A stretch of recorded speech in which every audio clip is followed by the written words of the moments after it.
Hello दोस्तों, Shekhar Rajput channel में आप सभी लोगों को स्वागत है। आइए आज हम आप लोगों को इंटेरोगेटिव सेंटेंस पढ़ाने जा रहे हैं। इतना क्लियर तरीके से पढ़ाएंगे कि कहीं से कोई डाउट या कंफ्यूजन बचेगी नहीं। आप कहेंगे सर पहली बार इतना बेहतरीन तरीके से हमारी समझ में आया है कि आखिर इंटेरोगेटिव सेंटेंस होते क्या है, इसका लॉजिक क्या है, इसमें कैसे क्वेश्चन पूछे जाते हैं, कहां कहां से क्वेश्चन पूछे जाते हैं, कैसे क्वेश्चन पूछे जाते हैं, कैसे बनाए जाते हैं, सारे तरीके बताएंगे। आप वीडियो को बिल्कुल दौड़ाइएगा नहीं, ना तो रनिंग करिएगा। वीडियो देखने से पहले चैनल को शेयर, सब्सक्राइब, लाइक, कमेंट जरूर कर दीजिए। आइए स्टार्ट करते हैं इंटेरोगेटिव सेंटेंस। कौन सेंटेंस है?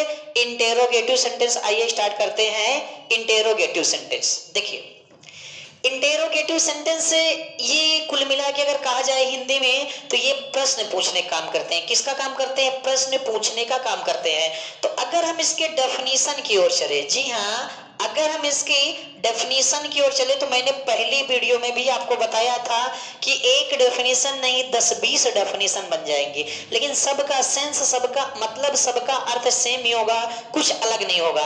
तो अगर मैं आपसे एकदम प्यारी से डेफिनेशन की बात कहूं कि द सेंटेंस, जी हाँ, द सेंटेंस विच, जी हाँ, विच आस्क्स अ क्वेश्चन, जी हाँ, बिल्कुल सही आप सुन रहे हैं।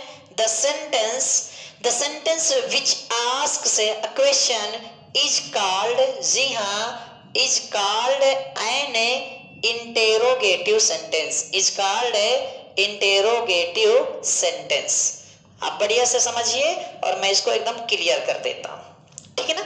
अब इसकी डेफिनेशन तमाम स्थानों से बन सकती है। यहाँ द के दर पे आप आ लगा देंगे तो भी सही है। यहाँ विच के दर पे अगर आप दैट लगा दे, क्या लगा दे, दैट, तो भी सही है। तो यानी डेफिनेशन बहुत सारी बन जाएगी। बात डेफिनेशन की नहीं है, बात समझने की और समझाने की कि कैसे हमको चीजें क्लियर हो जाए। देखिए डेफिनेशन है कि द सेंटेंस यानी कोई सेंटेंस, विच जो, द सेंटेंस यानी ऐसा सेंटेंस विच जो आस्क से पूछने का काम करता हो, का अ क्वेश्चन कोई भी प्रश्न, आ मतलब एक प्रश्न नहीं, आ मतलब कोई भी प्रश्न, इज कॉल्ड कहलाता है एन इंटेरोगेटिव सेंटेंस। कुछ लोग इसे इंट्रोगेटिव कहते हैं, तो मैं बता देना चाहता हूं कि इंट्रोगेटिव नहीं होता है, इंटेरोगेटिव सेंटेंस होता है, इंट्रोगेटिव नहीं होता है। इसकी स्पेलिंग देखिए, इंटेरो। अब इंट्रो का मतलब आप ऐसे समझ लीजिए, इंट्रो, इंट्रो ये है, इंट्रो ये है, ठीक है ना। तो वो आप गलत सेंस से बोलते हैं तो उसको आप सही करेंगे। तो क्या लिखा हुआ है? Interrogative sentence. तो क्या समझ में आया कि द सेंटेंस ऐसा सेंटेंस विच जो आस्क से पूछता हो अ क्वेश्चन कोई भी प्रश्न, is called an interrogative sentence, interrogative sentence कहलाते हैं। यानी ऐसा कोई भी सेंटेंस जो प्रश्न पूछने का काम करे, जो प्रश्न पूछने का काम करे, जो क्वेश्चन पूछने का काम करे, उसे इंटेरोगेटिव सेंटेंस कहते हैं। ऐसा कोई भी सेंटेंस जो प्रश्न पूछने का काम करे, क्वेश्चन पूछने का काम करे, उसे इंटेरोगेटिव सेंटेंस कहते हैं, ठीक है ना। अब जैसे एग्जांपल्स आप समझिए, अगर मैं एग्जांपल्स की बात करूं तो आप थोड़ा से समझेंगे तो मैं समझा दूंगा। एग्जांपल्स जैसे मैंने कहा कि what is your name, what is your name. अब आप समझेंगे ये प्रश्न पूछ रहा है कि व्हाट इज योर नेम, आपका नाम क्या है, आपका नाम क्या है। हाउ आर यू, क्या है, हाउ आर यू, आप कैसे हैं, हाल चाल पूछा जा रहा है। हाउ आर यू, आप कैसे हैं, आप कैसे हैं, ये हाल चाल पूछा जा रहा है। किसी ने पूछा कि do you go to school, क्या तुम स्कूल जाते हो, क्या तुम स्कूल जाते हो, ये प्रश्न पूछा जा रहा है, ठीक है ना। मैंने कहा कि why do you not go to Kanpur, Kanpur, ठीक है ना। मैंने कहा कि why do you not go to Kanpur, तुम कानपुर क्यों नहीं जाते हो। मैंने कहा कि व्हेन विल यू कम, मैंने कहा when will he come, when will he come, वह कब आएगा।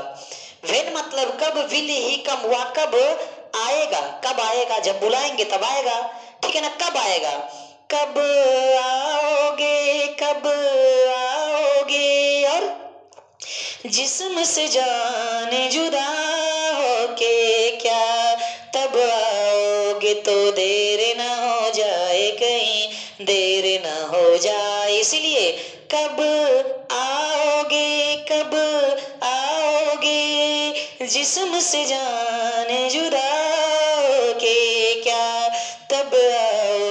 तो देर ना हो जाए, कहीं देर ना हो जाए। तो चलिए यही चीजें हैं, ये प्रश्न पूछने का काम कर रहा है। ये नमस्ते सर, ये प्रश्न पूछने का काम कर रहा है। आप देख सकते हैं ये भी एक क्वेश्चन प्रश्न पूछने का काम कर रहा है। जो सेंटेंस है ये भी प्रश्न पूछने का काम कर रहा है, और ये भी पूछने का प्रश्न, तो ये भी है। तो ये जो आपके इंटेरोगेटिव वर्ड है, ये इंटेरोगेटिव वर्ड है, व्हाट हो गए, हाउ हो गए, और ये व्हाई हो गए, व्हेन हो गए, इन सब का अपने आप में कोई ना कोई मतलब सेंस है। जैसे व्हेन है, व्हेन आपका टाइम पूछ रहा है, इसलिए मैंने अभी एक गीत गाया ना, कब आओगे, तो ये टाइम पूछने का काम करता है। अभी तक के डेट में बच्चे बस मीनिंग याद करते हैं, व्हाट माने क्या, व्हेन माने कब, हाउ माने कैसे, व्हाई माने क्यों, ठीक है ना, और वेयर माने कहाँ। वेयर जैसे एक आप वर्ड देख रहे हैं वेयर, तो आप लोग याद करते हैं कि वेयर माने कहाँ, लेकिन अगर वेयर माने कहाँ, कहाँ का मतलब ये प्लेस पूछ रहा है, प्लेस का मतलब ये स्थान पूछने का काम कर रहा है। तो अपने आप में जितने भी इंटेरोगेटिव वर्ड्स हैं, ये सब अपने आप में अलग अलग रीजन देते हैं। जैसे ये वाई है, वाई माने होता है आप क्यों, आप हिंदी में वाई माने क्यों याद करते हैं, तो ये पूछता है रीजन, रीजन का मतलब होता है कारण। जैसे तुम स्कूल क्यों नहीं गए, तो क्यों नहीं का मतलब कारण पूछ रहा है, तो कारण बताना पड़ेगा।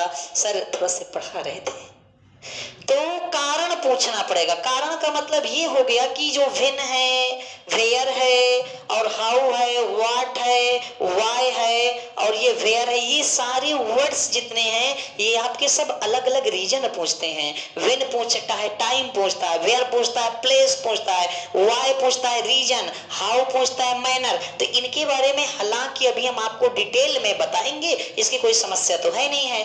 तो ये इंटेरोगेटिव सेंटेंस है। अच्छा, आपने एक चीज और देखा होगा, आपने देखा होगा कि इंटेरोगेटिव सेंटेंस दो स्थान से शुरू हो रहे हैं। इसे कहते हैं क्वेश्चन वर्ड, इसे कहते हैं क्वेश्चन वर्ड, इसे कहते हैं क्वेश्चन वर्ड, इसे कहते हैं क्वेश्चन वर्ड। लेकिन ये डू आप देख रहे होंगे ना, डू होती है हेल्पिंग वर्ब। क्या होती है? Helping verb. तो इंटेरोगेटिव सेंटेंस दो चीजों शुरू होती है, एक क्वेश्चन वर्ड से और एक हेल्पिंग वर्ब से। अगर मैं आपसे पूछूं कि इंग्लिश में टोटल हेल्पिंग वर्ब्स कितनी हैं, तो आप मुझे क्या जवाब देंगे? मैंने कहा कि इंग्लिश में टोटल हेल्पिंग वर्ब्स कितनी हैं, तो आप क्या जवाब देंगे? क्लियर है? नहीं क्लियर है तो आप एक चीज याद कर लीजिए, इंग्लिश में टोटल 24 हेल्पिंग वर्ब्स है, मात्र 24 है, 25 भी नहीं है, ना 23 है, ना तो 23 है, ना तो 25 है, मात्र 24 है। कितनी है? मात्र 24 हेल्पिंग वर्ब है।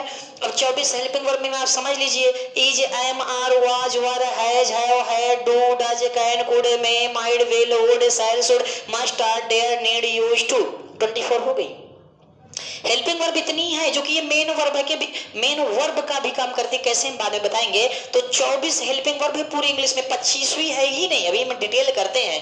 फिर से बोलिए, is, am, are, was, were, has, had, do, does, do, is, am, are, was, were, has, have, had, do, does, did, can, could, may, might, will, would, shall, should, must, are, dare, need, used to. तो आइए अब इसके आगे बढ़ते हैं और समझाते हैं।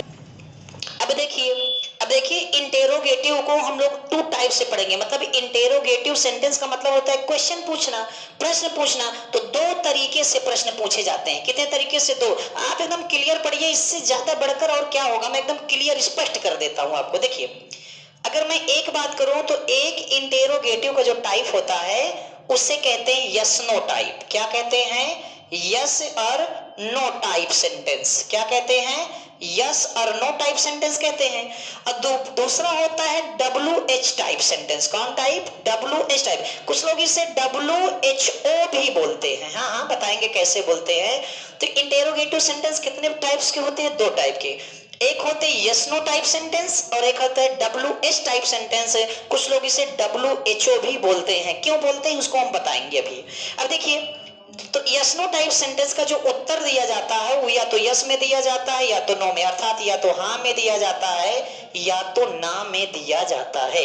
यस नो टाइप का उत्तर या तो हाँ में दिया जाता है या तो ना में दिया जाता है। इसमें बहुत ढेर सारे लॉजिक है। क्या क्या है हम आपको बताते हैं। अब देखिए, इसका स्टार पॉइंट ये है कि जो यस नो टाइप सेंटेंस आपके शुरू होते हैं ये हमेशा शुरू होते हैं हेल्पिंग वर्ब से। किससे शुरू होते हैं? यस नो टाइप सेंटेंस शुरू होते हैं हेल्पिंग वर्ब से। यस नो टाइप सेंटेंस शुरू होते हैं किससे? हेल्पिंग वर्ब से। ठीक है दाई निकलिए, हेल्पिंग वर्ब से शुरू होते हैं। दूसरी बात, अगर मैं इसमें एक दूसरी बात कहूं कि पूरे इंग्लिश में कितनी हेल्पिंग वर्ब्स है, तो पूरी इंग्लिश में 24 हेल्पिंग वर्ब्स हैं। कितनी हेल्पिंग वर्ब्स है? 24 हेल्पिंग वर्ब्स हैं। पूरी इंग्लिश में कितनी हेल्पिंग वर्ब्स है? पूरी इंग्लिश में 24 हेल्पिंग वर्ब्स है। ठीक है ना? तो अब एक बात और जान लो। अच्छा, इन्हीं हेल्पिंग वर्ब को, जी हाँ, इन्हीं 24 हेल्पिंग वर्ब्स को हम लोग दो भागों में बांट देते हैं। हम लोग कितने भागों में बांट देते हैं? दो भागों में बांट देते हैं। ठीक है ना? एक को कहते हैं मॉडल एक्सिलरी वर्ब, यानी देखिए एक्सिलरी वर्ब बोलिए चाहे हेल्पिंग वर्ब बोलिए चाहे सपोर्टिंग वर्ब बोलिए, ये सब नाम एक ही है। तो एक होती है प्राइमरी, क्या होती है? Primary helping verb. कुछ लोग इसे प्राइमरी एक्सिलरी वर्ब बोलते हैं, एक्सिलरी वर्ब बोलते हैं। देखिए एक्सिलरी, अरे यार स्पेलिंग गलत हो गई, चलिए चलिए अभी बाद में देख लेंगे। तो एक सेकंड समझेंगे, इसे बाई मिस्टेक हो रहा है। प्राइमरी, ठीक है। देखिए चाहे एक्सिलरी वर्ब बोलिए और चाहे आप हेल्पिंग वर्ब बोलिए और चाहे इसे सपोर्टिंग वर्ब बोलिए, मतलब इसको तीन नामों से जाना जाता है, axillary verb, helping verb, supporting verb. तो हेल्पिंग वर्ब को दो भागों में बांट दिया गया है। कितनी भागों में? दो भागों में। एक का नाम है प्राइमरी हेल्पिंग वर्ब, जी हाँ, एक का नाम है primary helping verb, primary helping verb, जी हाँ, एक का नाम है प्राइमरी हेल्पिंग वर्ब और दूसरे का नाम है मॉडल हेल्पिंग वर्ब, जी हाँ, दूसरे का नाम है मॉडल हेल्पिंग वर्ब। बात को समझेंगे बढ़िया से। एक का नाम है प्राइमरी हेल्पिंग वर्ब और दूसरे का नाम है मॉडल हेल्पिंग वर्ब। और टोटल हेल्पिंग वर्ब कितनी होती है? 24। टोटल कितनी होती है? 24। तो 24 हेल्पिंग वर्ब्स को हम लोग दो नामों से जानते हैं। कितने नामों से? दो। एक होती है primary helping verb, helping verb बोलिए, और चाहे एक्सिलरी वर्ब बोलिए, एक्सिलरी वर्ब बोलिए, एक्सिलरी वर्ब बोलिए, ये दोनों एक ही है। चाहे सपोर्टिंग वर्ब बोलिए, ठीक है ना? अब देखिए इनकी संख्या, जो इनकी संख्या होती है, मतलब प्राइमरी हेल्पिंग वर्ब की, इनकी संख्या होती है 11। कितनी होती है? 11। कितनी होती है? 11। थोड़ा समझेंगे बढ़िया से। अब ये 11 को भी मैं तीन नामों से बांट देता हूं। कितने नामों से? तीन नामों से। एक को कहते हैं बी वर्ब। क्या कहते हैं? एक को कहते हैं बी वर्ब। बात को समझेंगे, यहां से लिख देता हूं, नहीं आ पाएगा। एक को कहते हैं बी वर्ब, ठीक है ना? बी वर्ब की संख्या 5 होती है। कितनी होती है? 5 होती है। इज आपने सुना होगा, एम, आर, और ये वाज और ये वर, ठीक है ना? 24 हेल्पिंग वर्ब है टोटल। 24 हेल्पिंग वर्ब को हम लोग दो नामों से जानते हैं, एक प्राइमरी हेल्पिंग वर्ब और एक मॉडल हेल्पिंग वर्ब। तो प्राइमरी हेल्पिंग वर्ब की संख्या 11 है और इसे तीन नामों से जानते हैं, बी वर्ब के नाम से। तो बी वर्ब की संख्या 5। तो इज, एम, आर, वाज, वर को हम लोग जानेंगे बी वर्ब के नाम से। फिर उसके बाद एक होती है आपकी डू वर्ब। कौन वर्ब होती है? डू। इनकी संख्या होती है 3। कौन कौन सी होती है? तो डू होती है, डज होती है, डिड होती है। इनकी संख्या 3 होती है। फिर एक होती है आपकी हैव वर्ब। कौन वर्ब होती है? Have verb. हैव वर्ब की भी संख्या 3 होती है। 3 कौन कौन सी होती है? हैज, हैव और ये हैड।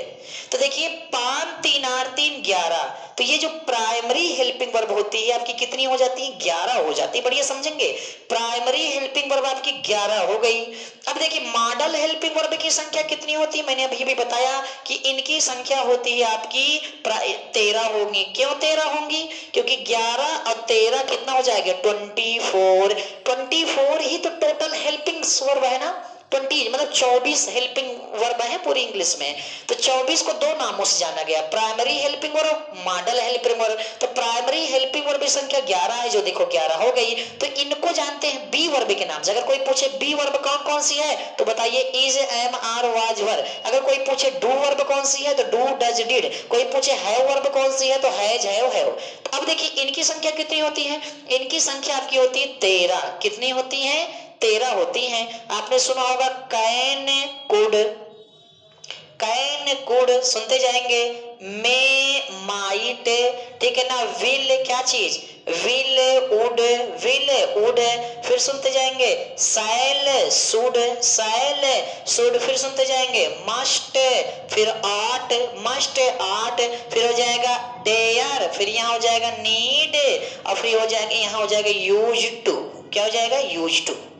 तो आप यहाँ देखेंगे कि 1 2 3 4 5 6 7 8 9 10 11 12 13, 13 का मतलब 13। तो ये बताइए आपकी मॉडल हेल्पिंग वर्ब कितनी है, 13। तो 13 और 11 मिलाकर कितना हो गई सर, 24। तो पूरी इंग्लिश में 24 हेल्पिंग वर्ब है, 25वीं है ही नहीं, 26वीं है ही नहीं, 23 नहीं है, 22 नहीं है, 50 नहीं है, केवल 24 हेल्पिंग वर्ब है पूरी इंग्लिश में, केवल 24 है बस। और 24 को अब इसमें और होते सेमी मॉडल, फुल मॉडल, ठीक है ना, मगर उसको बाद में बताएंगे, उसकी जरूरत नहीं है। तो आपकी हेल्पिंग वर्ब 24 होती है, 24 होती है प्राइमरी हेल्पिंग वर्ब और ये मॉडल हेल्पिंग वर्ब, ठीक है ना। तो इनसे भी प्रश्न पूछे जाते हैं। तो ये जब इनसे प्रश्न पूछे जाएंगे तो इसका उत्तर हम लोग या तो हाँ में देंगे या ना में। जब इनसे उत्तर पूछे जाएंगे तो इसे कहेंगे यस नो टाइप सेंटेंस। क्या कहेंगे, यस नो टाइप। जैसे are you going to school, क्या तुम स्कूल जा रहे हो, आर से शुरू हुआ, ये आर से। मैंने कहा are you going to school, क्या तुम स्कूल जा रहे हो, तो जा रहे हो तो बोलो हाँ, नहीं जा रहे हो तो बोलो ना, मतलब हाँ ना में बोलो, नौटंकी नहीं, कारण नहीं। और सुनिए इंग्लिश में जो यस नो टाइप सेंटेंस होते हैं, यस नो टाइप सेंटेंस, ये इंग्लिश में वर्ब से शुरू होते हैं, हेल्पिंग वर्ब से, लेकिन हिंदी में किसमें भैया, हिंदी में ये हमेशा केवल और केवल शुरू होते हैं क्या से। हिंदी में क्या से शुरू होते हैं और इंग्लिश में शुरू होते हैं हेल्पिंग वर्ब से। और हेल्पिंग वर्ब कितनी है, 24 मतलब 24 मतलब is, am, are, was, were, has, have, had, do, does, did, can, could, may, might, will, would, shall, should, must, are, dare, need, used to. तो ये 24 हेल्पिंग वर्ब है। तो ये आपकी यस नो टाइप सेंटेंस है। तो yes no type sentence किससे शुरू होंगे, हेल्पिंग वर्ब से। हेल्पिंग वर्ब कितनी है, 24। अभी एग्जांपल्स बताना बाकी है, वो एग्जांपल्स बताएंगे। अब देखिए, ठीक है ना, अब देखिए, अब WH टाइप जो सेंटेंस होते हैं, वो WH टाइप सेंटेंस होते हैं, देखिए ये कौन कौन से, थोड़ा लिखते हैं और इसको समझाते हैं, फिर आपको बताते हैं लॉजिक क्या है। जैसे आपका हो गया व्हाट हो गया, फिर आपका हो गया व्हेन हो गया, फिर आपका हो गया वेयर हो गया, फिर आपका हो गया व्हाई हो गया, फिर आपका हो गया विच हो गया, क्या हो गया, विच हो गया, आपका हो गया हुज हो गया, आपका हो गया हु हो गया, आपका हो गया हाउ हो गया, आपका हाउ मच हो गया, क्या हो गया, हाउ मच, आपका हो गया हाउ मेनी हो गया, हाउ मेनी हो गया। ऐसे डट डट डट करके और तमाम एक आध दो और हो जाएंगे, ठीक है ना। देखिए तो ये व्हाट जो है, ये व्हेन है, ये वेयर है, ये वाई है, ये विच है, ये हुज है, ये हु है, और ये हाउ है, जैसे होम हो गया, ऐसे ऐसे करके का दो बोले बढ़ के आ जाएंगे। तो देखिए जो WH टाइप सेंटेंस होते हैं ये शुरू होते हैं इनसे, इन्हें कहते हैं क्वेश्चन वर्ड। इन सबको क्या कहते हैं, ये जो आपको दिखाई दे रहे हैं इसे कहते हैं क्वेश्चन वर्ड। क्वेश्चन वर्ड क्यों कहते हैं, ये क्वेश्चन है और ये वर्ड, तो इनको सबको कहते हैं क्वेश्चन वर्ड। क्यों, क्योंकि ये प्रश्न पूछने का काम करते हैं। वर्ड मतलब शब्द, क्वेश्चन मतलब प्रश्न। ये सारे वर्ड्स ऐसे हैं जो प्रश्न पूछने का काम करते हैं। लेकिन एक बात और है, इनमें से ऐसे बहुत सारे हैं जिन्हें हम लोग रिलेटिव प्रोनाउन भी कहते हैं, जो कंजंक्शन के रूप में प्रयोग होते हैं। जरूरी नहीं है कि अगर ये दिख जाए, जरूरी नहीं है कि अगर ये दिख जाए, जरूरी नहीं है कि अगर ये दिख जाए तो आप यही कह दे कि प्रश्न पूछा जा रहा है। हाँ, अगर सेंटेंस के शुरुआत में आएंगे और क्वेश्चन मार्क लगा होगा तभी इंटेरोगेटिव सेंटेंस है। अब अगर ये सारे बीच में आते हैं, बीच में व्हाट हो गया, व्हेन हो गया, वेयर हो गया, व्हाई, अगर ये सारे बीच में आते हैं, बीच में, और फुल स्टॉप लगा होता है तो ये क्वेश्चन वर्ड नहीं होते, ये प्रश्न पूछने का काम नहीं करते। फिर इन्हें कहते हैं हम लोग रिलेटिव प्रोनाउन भी कहते हैं और भी कुछ कहते हैं, एडवर्ब भी होते हैं इसमें, ठीक है ना।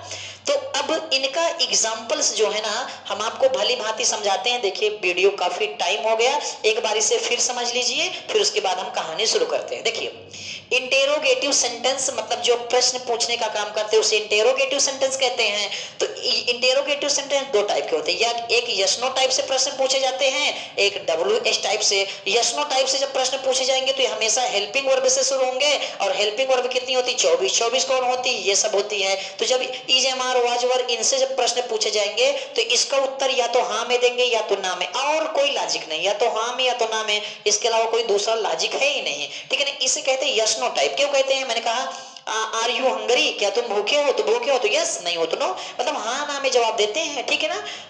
अब इसमें देखो इसे WH क्यों बोलते हैं? क्योंकि देखो WH से स्टार्ट है, WH WH WH WH WH WH, तो ये WH से स्टार्ट है, इसीलिए इसे कहते हैं WH टाइप। और कुछ लोग इसे WHO भी कहते हैं, WHO टाइप। WHO क्यों कहते हैं? क्योंकि देखो W से स्टार्ट है, W से स्टार्ट है ना, W से स्टार्ट है, देखो HO, तो इसलिए इसे कुछ लोग WHO टाइप सेंटेंस भी कहते हैं। अब मैं अगले पार्ट में इंटेरोगेटिव सेंटेंस का दो पार्ट बन रहा है, क्योंकि 20 मिनट की वीडियो लंबा हो गई, तो मैं अगले पार्ट में इनके एग्जांपल्स बताता हूं कि कैसे पूछे जाएंगे और कैसे नहीं पूछे जाएंगे, एग्जांपल्स क्या है। तो इसमें कोई डाउट होगा तो आप लोग कमेंट करिएगा। और मैं चाहता हूं कि चैनल को बेहतरीन तरीके से शेयर, सब्सक्राइब, लाइक, कमेंट करना शुरू कर दीजिए, और जबरदस्त पढ़िए यार। हम आपके साथ में इतना तगड़ा पढ़ाएंगे कसम से, जितना आप हमारा हौसला बढ़ाएंगे उतना जबरदस्त पढ़ाएंगे। एक चीज एकदम उखाड़ के फेंक देंगे जबरदस्ती।